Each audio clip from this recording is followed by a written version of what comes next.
Welcome to the Healthy Compulsive Project podcast, where you can take a deep dive to explore the pitfalls and potential of the obsessive-compulsive personality, offering hope and help for perfectionists, workaholics, micromanagers, type A personality, and control freaks. Hello, everyone. Gary Trosclair here, psychotherapist, Jungian psychoanalyst, and author of the Healthy Compulsive Project book, blog, and podcast. I try to keep up with the latest research and trends in therapy, and one thing that's trending these days is acceptance and commitment therapy, also known as ACT or ACT. I know colleagues who have found it helpful in their work with obsessive-compulsive personality disorder, and the ACT practitioners seem to have a lot of research supporting its effectiveness in helping us to become more flexible, which, in a way, is what it's all about for us. In this post, I'll present a summary of the 6 skills they teach and give my biased opinion on these and other aspects of their approach. I've tried to summarize the material in a pragmatic way with short examples so that you can use it in your everyday life. So please join me for episode 98 of the Healthy Compulsive Project podcast, How to Pivot Toward a Life Worth Living Through Flexibility, a review of ACT. There's so much psychological information and advice out there that it's too much to take in. What's a compulsive perfectionist to do? We all want to get better, but don't have the time to read all the latest news about what's best for us. The healthy compulsive to the rescue.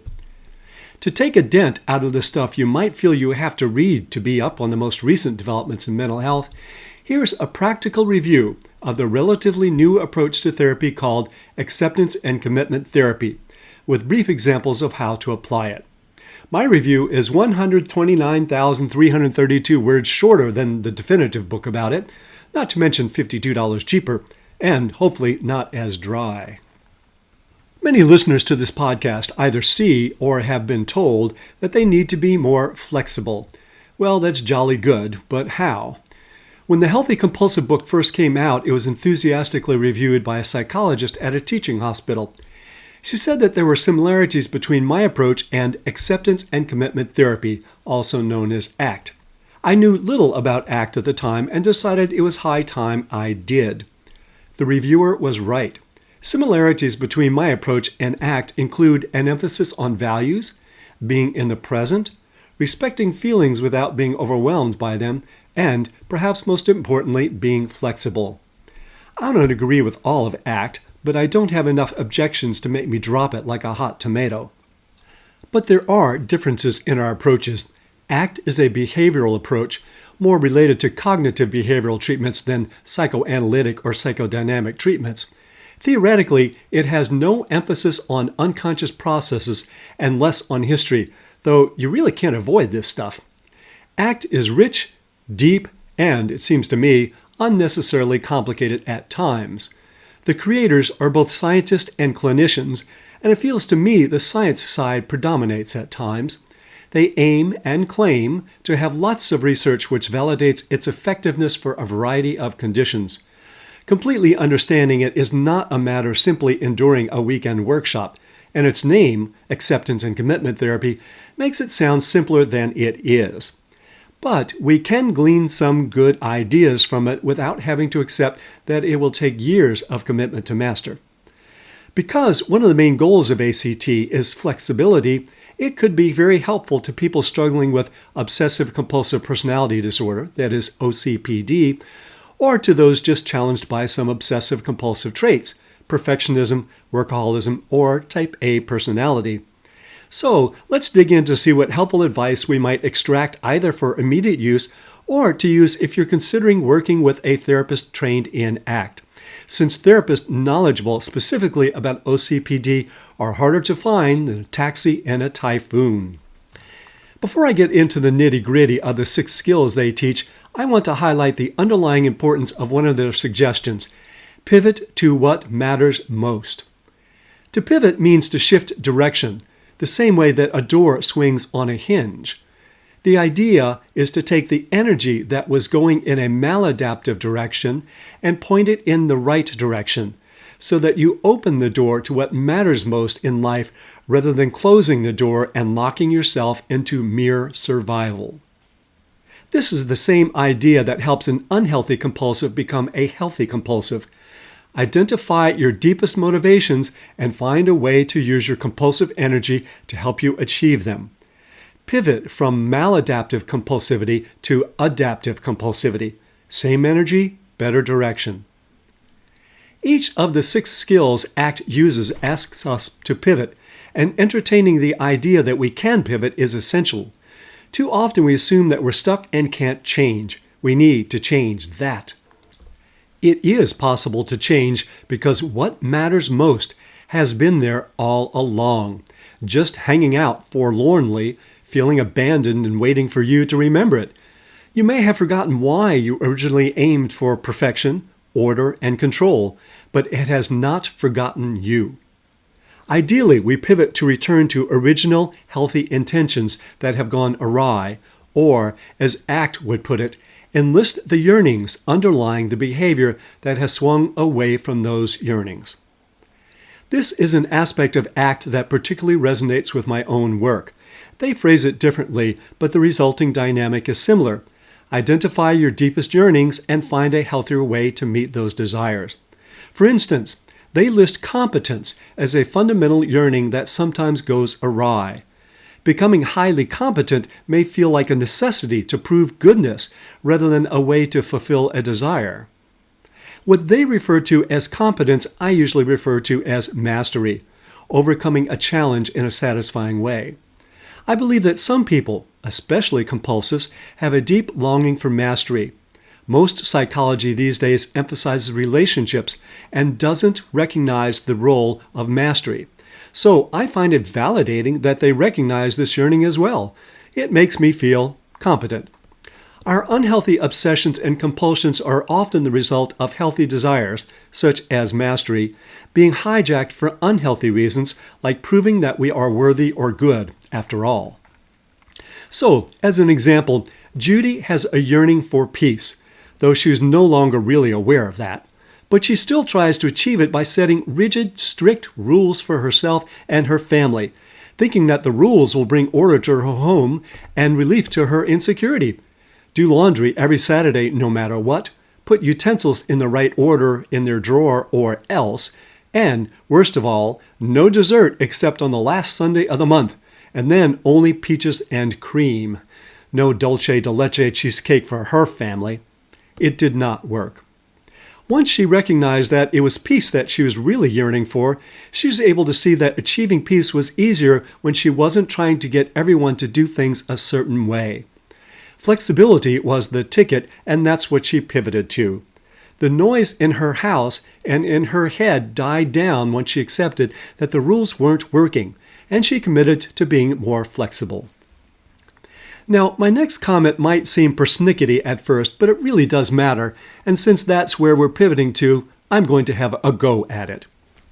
One thing I find dissatisfying about ACT is that its practitioners will sometimes refer to, quote, the mind, close quote, in a generically negative way, rather than sort out the good and the bad aspects of it, saying things like, the mind will deceive you, etc. As Carl Jung did, I see a lot of nifty things in the mind, and believe that to adopt such a globally negative attitude towards it leaves out our better angels. I have found it very helpful to map out the mind in a more descriptive way so that we can engage with and cultivate its many parts more productively. ACT does not see us as wholly bad beings, but I'd prefer that they spoke in a more detailed way about our brighter characters. In fairness, ACT encourages us to see that there is more to us than the conscious ego, and that we need to accept all of it. But I do wish they would acknowledge archetypal parts like the hero, the father, the mother, the artist, and my favorite, the fool. The main part they refer to is the dictator, which any compulsive can tell you, is that part of the personality that bosses us around and not so kindly. He's there all right, but thankfully he's not the only one that lives in our heads. One of the advantages of ACT is that it is transdiagnostic, meaning it can be used to treat many different conditions. My experience, though, is that their efforts to apply to many different conditions make it vulnerable to reaching some conclusions that aren't applicable to all conditions. It would be good if one size fits all, but it doesn't always work that way. For instance, according to ACT, the little white lies we tell are supposedly designed to make us appear better than others because we need to be special. My observation of OCPs is that they are mostly interested simply in not being morally bad or getting in trouble. Being special is not as important. They just don't want to get sent to the existential principal's office for having a messy closet. Now let's get down to the nitty-gritty of how to become more flexible so that we can pivot to a life worth living. Here are the 6 skills. 1. Diffusion. 2. Identifying with a perspective taking, that is, observing self, as opposed to a conceptual self, that is, the ego. 3. Acceptance. 4. Presence, that is, being here and now. 5. Values. And 6. Committed action. So first, diffusion, diffusing from feelings and ideas. Diffusion is the skill that allows us to have a thought or feeling without being defined or controlled by it. We want to be able to recognize and identify a thought or feeling with objectivity, a little distance rather than being fused with it. Rather than say, I am stupid, you would say, I'm having the thought or feeling that I'm stupid, and I don't have to believe it. But notice that we also don't run the other way from the thought or feeling to try to deny that we're having it. We need a little distance, not the next flight to Tahiti. Typically, we try to avoid uncomfortable feelings, and that only makes them more uncomfortable. Diffusion allows us to feel less internal pressure to avoid them. If we avoid them less, they disturb us less. Clients often come to therapy because they're having a feeling that they don't want to have. ACT says that rather than trying to make that feeling go away, we develop a different relationship with it. That is a diffused relationship, present to it, but not identified with it. This gives us choices about which thoughts and feelings to listen to. So let's say Deborah is haunted by memories of her father coming home late, drunk and disorderly, and the feelings of dread and danger that came with the memories. Avoiding them did not make them go away. They just haunted her from behind a screen so that they were even more disturbing. She needed to make room for the feelings, sit with them, let them come into consciousness, and diffuse. Observe them as objectively as she could. While initially upsetting, it eventually took much of the power out of them. Now for the second skill, live in the perspective-taking self as opposed to the conceptual self. I found the terms perspective-taking self and conceptual self, well, a little conceptual and abstract. It feels to me like these guys get too heady at times, but we can still learn from their ideas. The conceptual self is similar to what we often think of as ego. It tends to approach life as if it were being tested on how good, lovable, or competent it is. When you live inside this ego self, you can't be very flexible because you've bet the entire farm on how you appear to others. In contrast, the perspective-taking self observes without constantly taking the temperature of your status among peers. It's more authentic than the ego, which always needs to put on an impressive face. To put it in Jungian terms, don't identify with the persona, the mask you need to wear to get along in society. So, Sally, like many of us, often feels insecure. This feeling is so pervasive that it defines her concept of herself. To combat that, she pays constant attention to her standing among friends and colleagues. To stand well, she always has to be on, made up, polished, and altogether put together. When she is able to pivot toward perspective-taking, being observant, she's less attached to her current ranking and experiences more curiosity about herself and her world. This makes room for flexibility and for savoring what is in her world, without the judgment. The third skill is acceptance. We are fighters. If we don't like the way something is going, we go to battle. This is effective in certain circumstances, like when you get overbilled for work on your car, your political representatives behave badly, or your 14-year-old son insists that all of his friends' parents let them drink beer whenever they want to. But far more often, rather than fight, we need to accept what we can't change. Fighting the weather, real physical limitations, or an adamantly crying baby will cause you even more suffering. For these sorts of situations, we need acceptance, not needing to have things a certain way. I describe this as letting go of whatever it is we feel we need to hold on to. That could be certain virtues like always telling the truth no matter how hurtful, or money. Yes, you do need to pay for that new water heater. It's not free, for heaven's sakes. Or partners that cannot be pleased no matter how hard you try. Take Randy. He was parked at the supermarket when his beloved car acquired a scratch longer than a samurai sword, an ugly scar on his prized possession. He began obsessing. What could he do? Contact the police, complain to the store manager, or whine to his wife for hours on end? None of which would have changed the outcome. The lack of control drove him crazy. After 24 hours of this, he had to pivot and accept his fate, which was difficult but possible. A relief in the end. Like the good folks at ACT, I suggest that we think of acceptance as a discrete skill that we need to cultivate so we can enlist it when we need to let go rather than fight. ACT practitioners often use deliberate exposure techniques to help people develop this skill. Exposure could mean making room for an uncomfortable feeling and expressing it in a therapy session, or it could mean going to the mall and deliberately falling down and crying for help in order to get over a fear of being humiliated in public spaces. I recommend starting small, except that the bakery is out of double chocolate crumb cake. Eventually, you'll work your way up to accepting that your daughter chose not to apply to Yale. Skill number 4, presence, that is being here right now. Presence is simple, but not easy. It means that we try not to get caught up in the past or future, but rather try to live in the present moment. We often use this in therapy by coming back to the present moment. How are you feeling right now, rather than focusing on the future or past? The word most commonly used for this is mindfulness. This skill I can and have embraced without reservation in a visceral and physical way. I don't like tattoos, but I did get just one. A very small one, but a meaningful one. It was the height of the pandemic and my daughters were home from college for the holidays. One of them, confined to her dorm room for her entire first semester, had joined her friends in giving each other stick and poke tattoos between watching biology lectures and ordering from Insomnia cookies. Since we were stuck at home, we started poking. I decided to be in the moment and go with it. The only thing I can imagine writing on my body was now, and placing it strategically where my watch usually is, so that when I take off my watch, I'm always reminded to live in the present moment. Many are the moments it's helped me to come back to the present. I've never regretted it. I'm not suggesting that anyone get a tattoo, but anything that will help you remember to come back to the present moment is a good thing.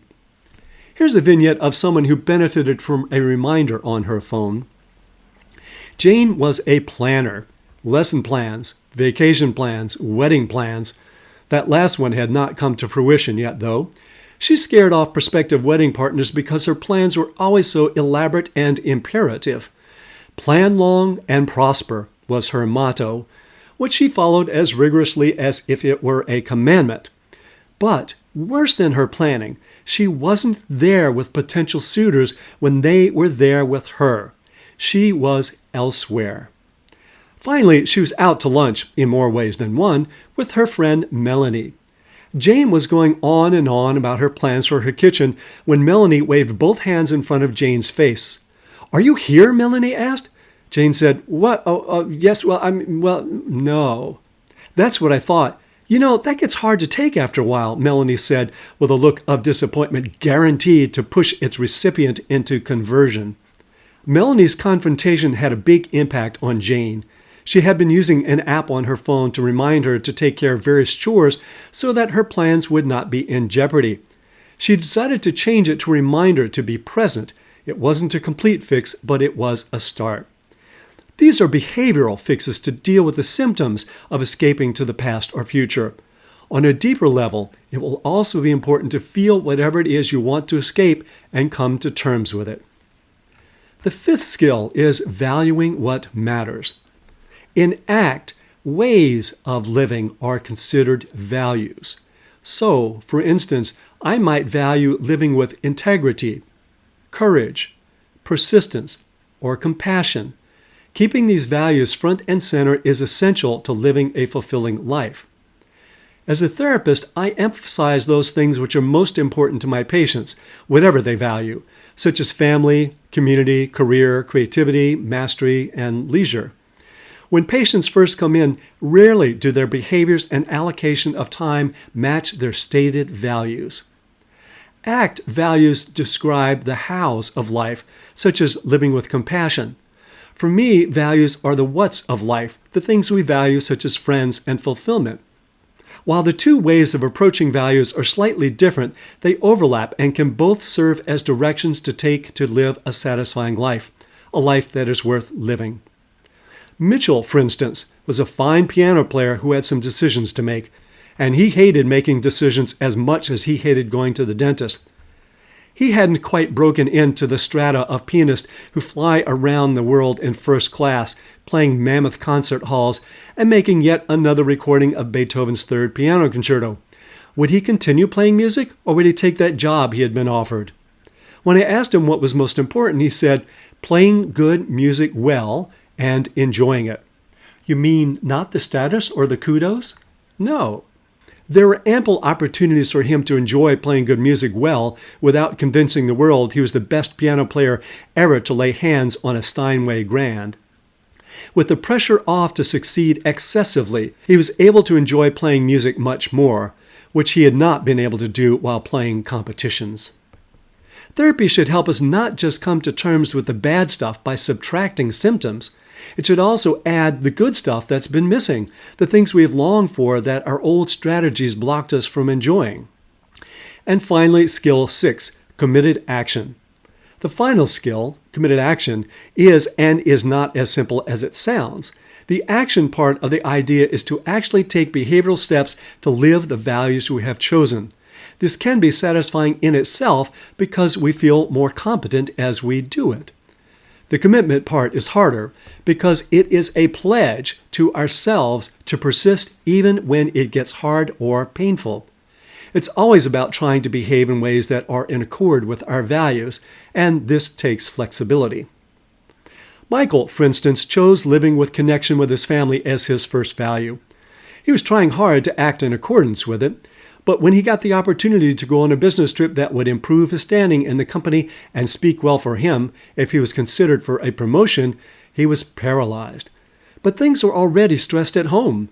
Home repairs and sick relatives had both gotten in the way of spending time with the kids. And the week of the trip was the same week as his daughter's dance recital. Not taking the business trip was an act of commitment.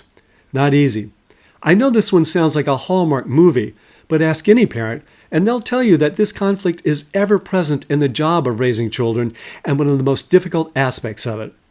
And as another quick example of committing to one's values, Josh committed to the value of living with compassion. When he gets to his appointment at the car dealership to have his car serviced, he finds out that they're running 90 minutes behind schedule. Instead of giving the receptionist grief, he considers what this is like for her and instead tells her he likes her earrings. It made her day, and his. Each of these 6 skills are essential and are intended to work along with the others. You don't have to study them in a particular order, but I'd say the values piece is helpful to have in place while you're learning the other skills, because many of them need the values part to know which direction to pivot in, and as incentive to make room for feelings that are not comfortable.